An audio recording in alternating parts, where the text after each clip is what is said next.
إن الحمد لله نحمده ونستعينه ونستغفره ونعوذ بالله من شرور أنفسنا ومن سيئات أعمالنا من يهد الله فلا مضل له ومن يضلل فلا هادي له أشهد أن لا إله إلا الله وحده لا شريك له وأشهد أن محمدا عبده ورسوله لا نبي بعده اللهم صل وسلم وبارك على سيدنا محمد وعلى آله وصحبه أجمعين فيا أيها الحاضرون اتقوا الله حق تقاته ولا تموتن إلا وأنتم مسلمون قال الله تعالى في القرآن الكريم أعوذ بالله من الشيطان الرجيم يا أيها الذين آمنوا اتقوا الله حق تقاته ولا تموتن إلا وأنتم مسلمون وقال النبي صلى الله عليه وسلم اتق الله حيثما كنت وأتبع السيئة الحسنة تمحها وخالق الناس بخلق حسن صدق الله العظيم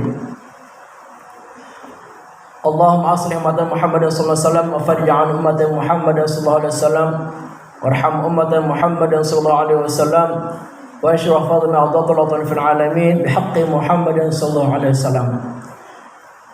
Para hadirin kaum muslimin jamaah Jumat Masjid Darul Arqam yang kami muliakan dan kami hormati, alhamdulillah ucapan terbaik dan terpuji senantiasa kita ucapkan kepada Zat yang senantiasa memonitor dan memantau segala gerak-gerik kehidupan kita, Allah SWT, Tuhan kita yang senantiasa kita imani, kita sembah, kita mengadu dalam segala hal kehidupan kita. Semoga kehadiran kita di tempat ini menjadi upaya dan ikhtiar terbaik kita menuju ridha Allah Subhanahu wa taala. Salawat dan salam tak lupa kita sampaikan kepada suri tauladan umat seluruh manusia, Nabi yang kita cintai. Beliau adalah sang motivator, sang pembawa ajaran risalah ilahi Rabbi Allah, yaitu Nabi kita Muhammad sallallahu alaihi wasallam. Semoga kelak di yaumil qiyamah kita mendapatkan hak syafaat beliau sehingga Allah memperkenankan kita bersama beliau di surganya nanti. Amin amin ya rabbal alamin.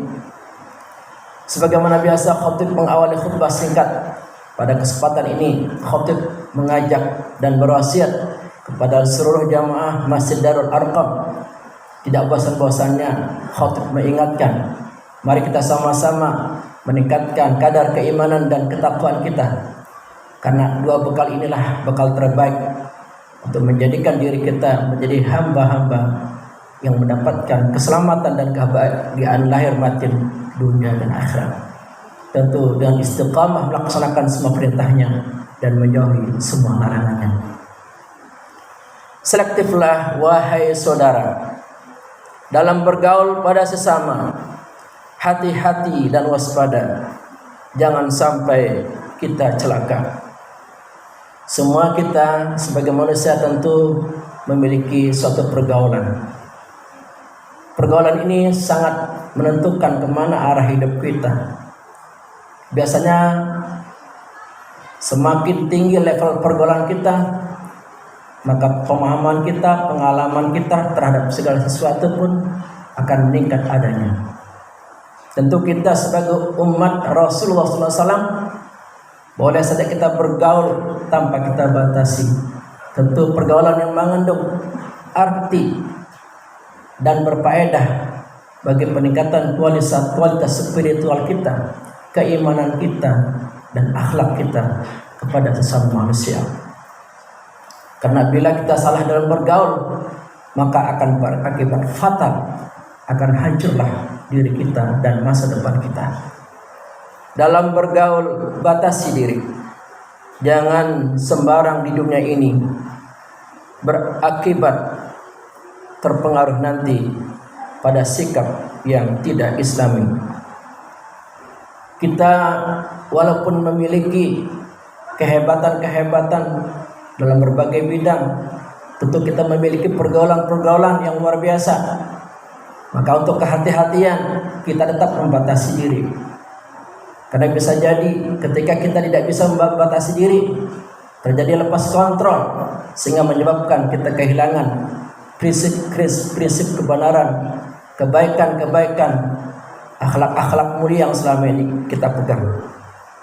Karena banyak kita lihat di sana sini ada sikap-sikap yang tidak islami menyerbu dan menyertai kehidupan kita, baik dalam keluarga, bertetangga dan bermasyarakat.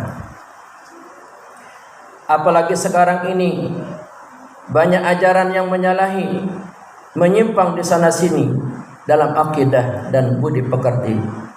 Kita berada di ujung-ujung kehidupan yang disebut dengan akhir zaman.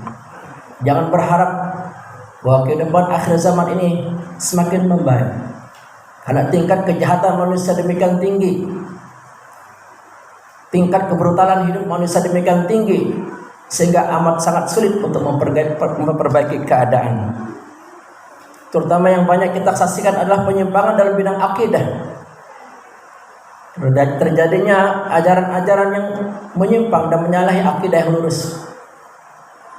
Di mana-mana terjadinya seperti ajaran-ajaran Syiah, kemudian pluralisme, kemudian ajaran yang disebut liberalisme dan sejenisnya.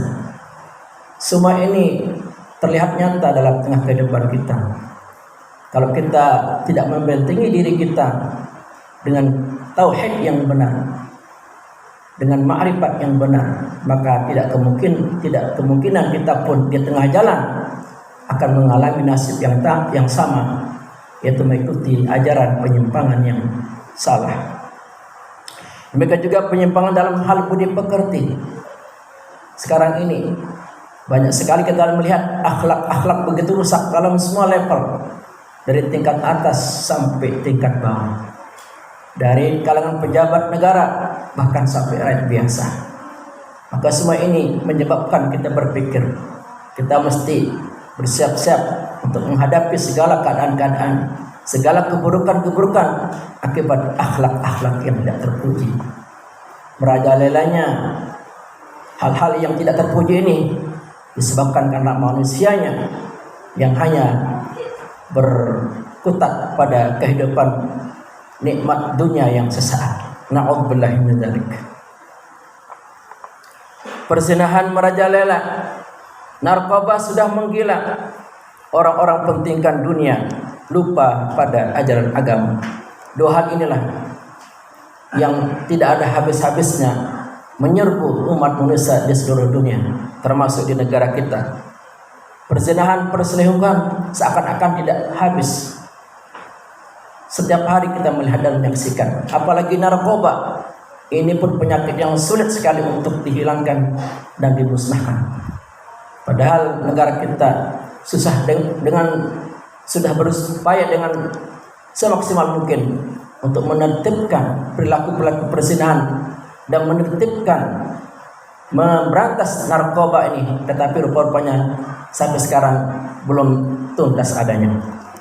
Bahkan kalau kita melihat data terakhir, terjadi peningkatan untuk khusus kasus narkoba ini. Direktur Tindak Pidana Narkoba Bareskrim Polri, yaitu Brigadir Jenderal Polisi Krisno Siregar, melaporkan tahun 2019 terjadi narkoba sejumlah 2,7 ton yang sudah tersebar di seluruh Indonesia. Kemudian pada tahun 2020, tahun kemarin ini, terjadi peningkatan yang sangat luar biasa, yaitu 4,57 ton. Penambahannya berarti 2 ton narkoba. Na'udzubillahi min dzalik. Padahal kita sedang didera oleh virus corona yang membuat kita menjadi kalang kabut, yang membuat kita menjadi